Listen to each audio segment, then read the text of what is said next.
update time, update time. Hey, who's ready for an update time? Well, I hope you all are, cause it's 2022, baby! And with the channel growing at a much faster rate than I ever could have expected, it's time to share with you some of the future plans I have for the coming months. I'll be fully transparent here, I've always had the worst luck when it comes to making plans. Not just for the channel, but for anything. Every time I want to do something fun or nice, one way or another, without fail, something ends up going wrong. Like a random event pops up, or a project becomes too much to handle, or my body just decides it hates me on certain days, and this either delays or completely ruins what I had prepared. Life just loves to slap us in the face at the worst possible moments, and I've been slapped so many times people confuse my face for a stop sign.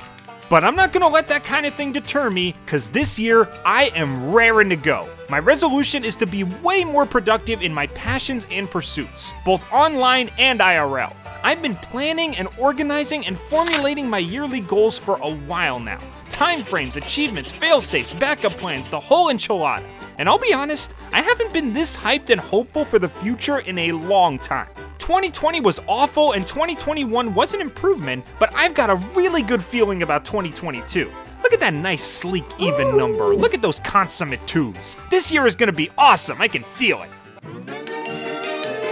So let's start things off on a hopeful high note by going over my new year game plans, for YouTube and beyond. This is gonna be a long one, so as always, grab a hot cup of something or a cold cup of something, sit back and relax, and for the background footage, how about the Pink Knight from Castle Crasher slaughtering people with rainbows? Sounds good to me.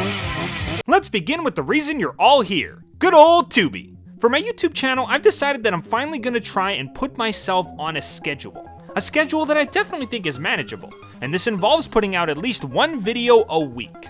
I am sick of only putting out a video every 3 weeks or so. I hate disappearing for weeks at a time just because of some unexpected events that screw with my plans. Again, I know that real life happens in ways you can't predict, and to all of you guys that have been super supportive saying that I should rest and that you'd be more than willing to wait for me, thank you all so much. But the truth is that I really want to see this channel grow faster. I want to feel greater fulfillment in my work. And most of all, I want to give you guys more of what you came here for. And if any of that's gonna happen, I gotta start favoring quantity at least a little bit. I'm still gonna keep the same level of quality though, I can promise you that. Cause trust me, the last thing I want to be is some kind of multiple videos a week channel with hundreds of uploads that have next to no substance. So yeah, basically you'll be getting the same stuff you're used to, just a lot more of it and maybe a little bit shorter. Success favors consistent content, and that's what I'm gonna be aiming for this year. So here's my proposal.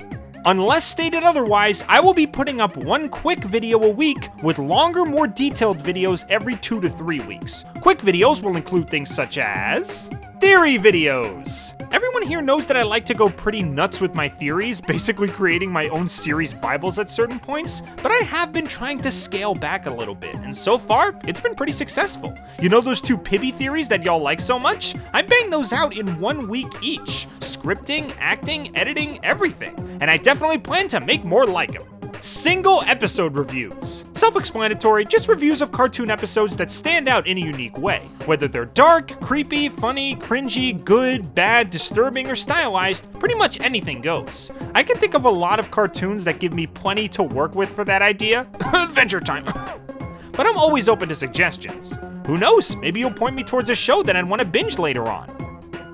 Or maybe you'll just make me regret life. Tune words or less. You know them, you hopefully love them, they're the full season reviews with a sizable sum of syllables. Aside from the top 3 lists at the end, these are a breeze to make, and encourage me to watch and rewatch more shows, so they're definitely sticking around. And of course we've got stuff like first reflections, and the occasional song parody or cover if the mood strikes me. So yeah, you'll probably see a few of those as well.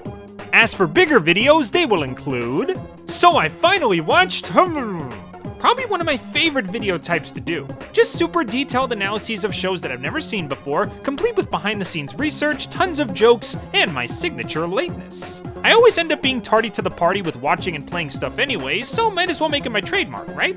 Major episode analyses. Have you seen my episode reviews of Hell of a Boss? Basically more stuff like that. Big story-focused theories. Have you seen my Blitz's Life of Lovelessness or Steven Universe discussions? Basically more stuff like that.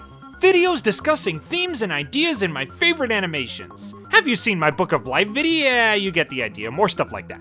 And finally, we have the big one and the one I'm most excited for. Toons Lost in Time is getting rebooted.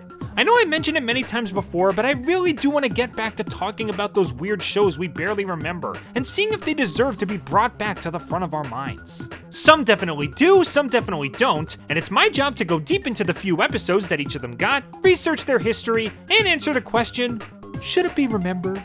I'll be changing the format and intro a bit, but yeah, I do want to go back and do these on occasion, because the world of animation is full of oddball shows and movies that I really want to give some spotlight to. And once again, if you guys have any suggestions, good or bad, long-lived or short-lived, TV or internet, Mary-Kate or Ashley, I am all ears, so feel free to tell me. Now for the outside things I want to work on, such as... Twitch! Who's Twitchy? I'm not twitchy. If you haven't checked out my community posts in a while, I recently gave my Twitch channel a facelift, including a new layout, new links, Dr. Box as the new mascot, a store for follower points, and new types of streams where you can all spend those points and participate in various games I have set up. I've tested out these new features already, and so far, they seem to be working perfectly.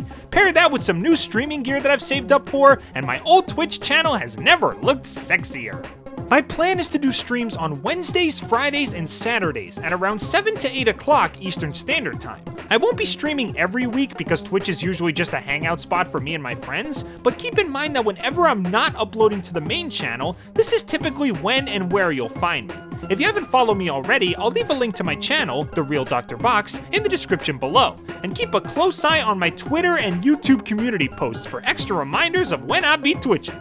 If you ever wanted to see how weird I can get without a script in front of me, that's the place to be. And if we get enough consistent viewers, I might even consider a Twitch partnership at some point. More perks means more cool stuff we can do. It'll be fun. And speaking of perks, I'm finally gonna do it. I'm finally gonna open up the floodgates and unleash a worldwide tsunami. I'm finally gonna cut loose and get my Patreon! I'm making a Patreon is what I'm trying to say. I never bothered with Patreon simply because I didn't think I had the content consistency that would justify me asking people for money. Like, why would I ask you guys to pay for gas if the car's just gonna stall there for months at a time?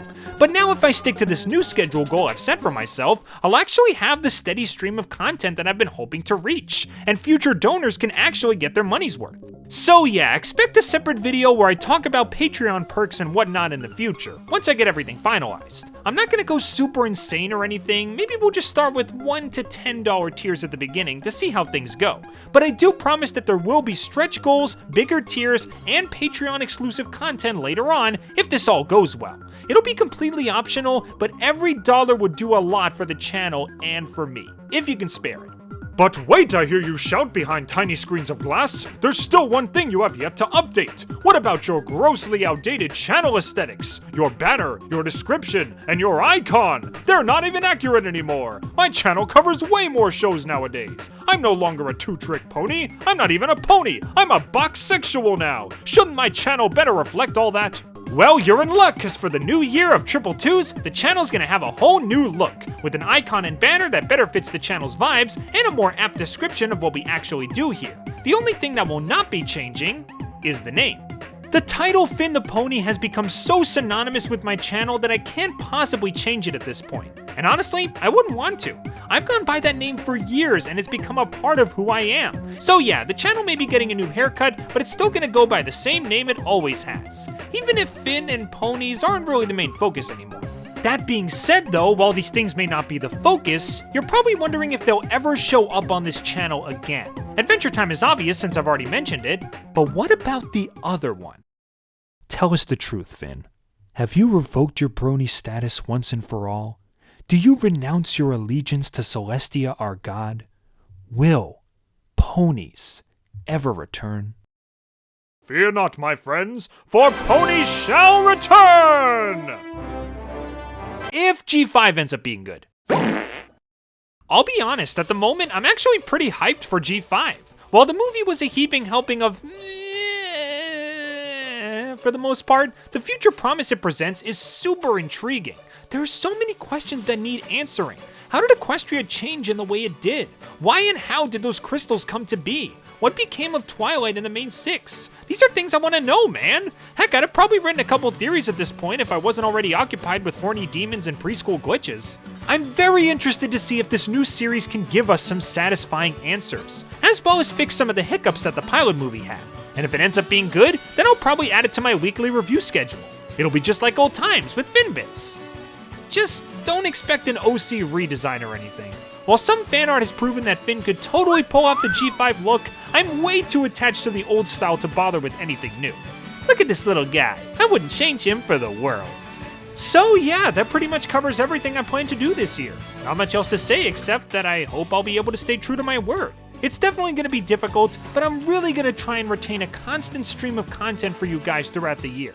I'm going to push myself to build my platform as much as I possibly can. And while this might be a long shot, I think we have a chance to reach my lifetime goal of 100k subscribers by the end of this year. I mean, just look at what we've accomplished in 2021 alone. 30k subscribers in 1 year, my first ever video to reach 1 million views, 10 million total views on the channel. You might say that's circus peanuts compared to most of my peers, but hey, it's still progress, it's still success, and it's still something to be thankful for. And I am thankful. I'll always be thankful for the way you guys back me up, encourage me, and convince me to keep going, even amongst all my flops, hiatuses, and subject matter changes. Just look at some of these comments. Y'all are freaking sweethearts. Sometimes on my worst days, I just scroll through these posts and smile. You guys really do a lot to keep me going, more than you'll ever know. It may have taken us a while to get started, but we're finally making the dream work one step at a time. We're so close to the sextuple digits that I can almost taste it. And if we're lucky, 2022 is going to be our last sprint to the finish line. So thank you all again for a year full of firsts and fun. I hope you all have success with your own endeavors this year. I hope you all stay happy, healthy, and safe. And I hope I continue to entertain you the same way I always have. It should come as no surprise, but I just love what I do. I don't think I'll ever stop loving what I do. Every day that goes by is an accomplishment for me because it means that I made a few more people happy. And knowing that you guys are still this supportive after almost 8 years is honestly mind-boggling. And I only hope that I can keep you all smiling as we continue throughout this new decade. Thank you all for tuning in, and as always, I hope to see you all real soon.